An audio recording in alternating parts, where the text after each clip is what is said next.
हर आदमी एक ऐसे मंत्र की खोज में लगा है, एक ऐसी युक्ति पाना चाहता है जिसमें उसे मेहनत कम करना पड़े और उपलब्धि उसको ज्यादा मिले।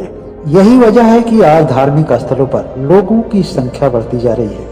इसलिए नहीं कि उन्हें परमात्मा से प्रेम हो गया है, बल्कि इसलिए कि उसे परमात्मा से दुनिया का सब सुख मिल जाए, सभी संपदा मिल जाए।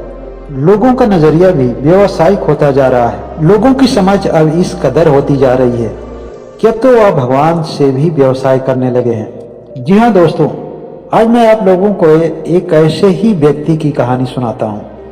ये गांव में एक बहुत बड़े विद्वान बौद्ध भिक्षु आए। वह ऊंच कोट के ज्ञानी तो थे ही, उनके पास कई बड़ी सिद्धियां भी थी। उस गांव में जिस व्यक्ति के यहाँ ठहरे हुए थे, उस परिवार में सदस्यों की संख्या 3 थी।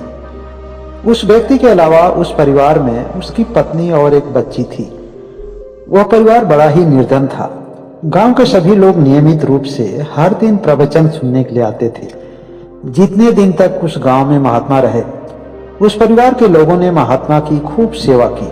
उनकी सेवा से महात्मा बहुत ही प्रसन्न रहते थे। जब उनके जाने का समय हुआ तो महात्मा ने उस आदमी से कहा कि तुमने हमारी खूब सेवा की है, तुम्हारी सेवा से मैं अत्यंत ही प्रसन्नचित हूँ। आज मैं तुम्हें एक कोई वरदान देना चाहता हूँ, कहो क्या वरदान चाहिए तुम्हें? आज तुम अपनी इच्छा से कोई भी वरदान मांग सकते हो। उस आदमी ने कहा कि महाराज, आप मेरे साथ साथ इस गांव के सभी लोगों को ज्ञान दिए, यह ज्ञान किसी वरदान से कम थोड़े नहीं है। तब बौद्ध महात्मा ने कहा कि नहीं, तुम एक वरदान जरूर मांग लो। अचानक उस आदमी के मन में वरदान शब्द से लालच हुआ। उसने सोचा कि कुछ ऐसा वरदान मांग लूं जिससे मेरे जीवन की सभी समस्याएं ही खत्म हो जाएं। उसने कहा कि हे महाराज, क्या जो मैं वरदान में मांगूंगा वो हमारी इच्छा पूरी हो जाएगी? महात्मा ने कहा, अवश्य ही। आज अपनी इच्छा के मुताबिक जो भी वरदान मांग लो, तुम्हें अवश्य मिलेगी। उस आदमी ने कहा कि हे गुरुवर, मुझे यह वरदान दीजिए कि मैं जिस किसी भी चीज को छू लूं वह सोने की बन जाए। बौद्ध महात्मा कहे कि एक बार और सोच लो, यह वरदान तुम्हें जीवन में कई मुश्किलें खड़ा कर सकती है। तुम चाहो तो इसकी जगह पर कोई और भी वरदान ले सकते हो। वह आदमी लालच में इतना अंधा हो चुका था कि इस वरदान के दुष्परिणामों के बारे में नहीं सोच पा रहा था। उसने कहा कि हे गुरुवर, अगर देना है तो मुझे यही वरदान दीजिए, अन्यथा मुझे कोई भी वरदान नहीं चाहिए। महात्मा तथास्तु बोलते हुए उसको वरदान देकर वहां से आगे चलती है। वरदान की सत्यता जानने के लिए उस आदमी ने सबसे पहले उस कुर्सी को छुआ जिस पर वह बैठता था। कुर्सी के छूते ही वह कुर्सी उसकी सोने की हो गई। फिर वह अपने घर में प्रवेश किया और उसे जो जो लगता था कि यह वस्तु सोने की होनी चाहिए, उसको स्पर्श करके वह सोने का बना दिया। वह वस्तु सोने की हो गई। इस तरह से उसके घर की अधिकतर वस्तुएं सोने की हो गई। यहाँ तक कि अपने सोने वाले बिस्तरे को भी स्पर्श करके सोने का बना दिया। वह सोने बनाते बनाते थक गया और उसे जोर की भूख लगी। उस आदमी ने अपनी पत्नी से कहा कि हमें भोजन परोसिए। उसकी पत्नी ने उसके आगे भोजन परोसी। उस आदमी ने भोजन करने के लिए थाली को स्पर्श किया और जैसे ही स्पर्श किया, वह पूरी थाली और पूरा भोजन सोने का बन गया। यह देख उसको बड़ा चिंता हुई। भूख मिटाने के लिए उसकी पत्नी ने कुछ अमरूद उसको दिए।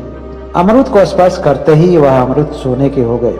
इन सभी घटनाओं के पश्चात उस आदमी को बहुत चिंता हुई। उसे इस बात का बोध हुआ कि अगर सभी चीजें सोने की बन जाएगी तो मैं जिंदा कैसे रहूंगा।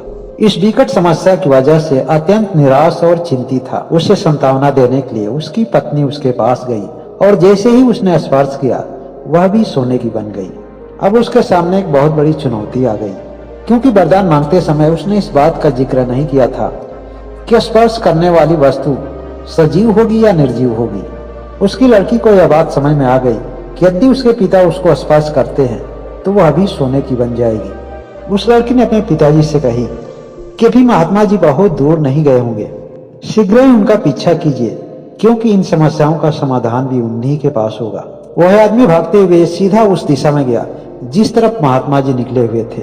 कुछ दूर जाने के पश्चात वह देखा महात्मा एक पेड़ के नीचे बैठ करके साधना कर रहे हैं, क्योंकि महात्मा जी को भी इस बात का संदेह हुआ था कि जो वरदान दे रहे हैं उस व्यक्ति के लिए एक बहुत बड़ी परीक्षा होगी और परीक्षा में फेल होने के पश्चात स्वाभाविक है कि उनकी जरूरत पड़ेगी। इसी बात को ध्यान में रखते हुए महात्मा उस पेड़ के नीचे ध्यान करने लगे थे। वह आदमी भागते हुए गया और महात्मा जी का पैर पकड़ लिया। उसने कहा कि हे गुरुवर, मैं एक बहुत बड़ी जटिल समस्या में फंस गया हूँ, जिसका कारण लालच में मांगा गया वरदान है। उसने जिस तरह से अपनी सभी वस्तुओं को सोने का बनाया था वह सब बता दिया। उसने कहा कि जैसे ही मैं भोजन स्पर्श किया, मेरा भोजन भी सोने का हो गया, यहाँ तक कि मेरी पत्नी भी सोने की हो गई। ऐसा वरदान लेकर मैं क्या करूँगा? महात्मा ने कहा कि मैंने तुमसे कहा था कि सोच समझकर वरदान मांगो, लेकिन उस वक्त लालच में तुम्हें यह बात समझ में नहीं आ रही थी। उसने कहा कि हे महाराज, इन सभी समस्याओं का निदान भी आप ही के पास है। महात्मा ने कहा कि वरदान को निष्क्रिय करने के पश्चात तुम फिर से वही पुराने हालात में आ जाओगे। उस आदमी ने स्वीकार किया और महात्मा ने अपनी सिद्धि शक्तियों से उसे फिर से पहली अवस्था में कर दिए।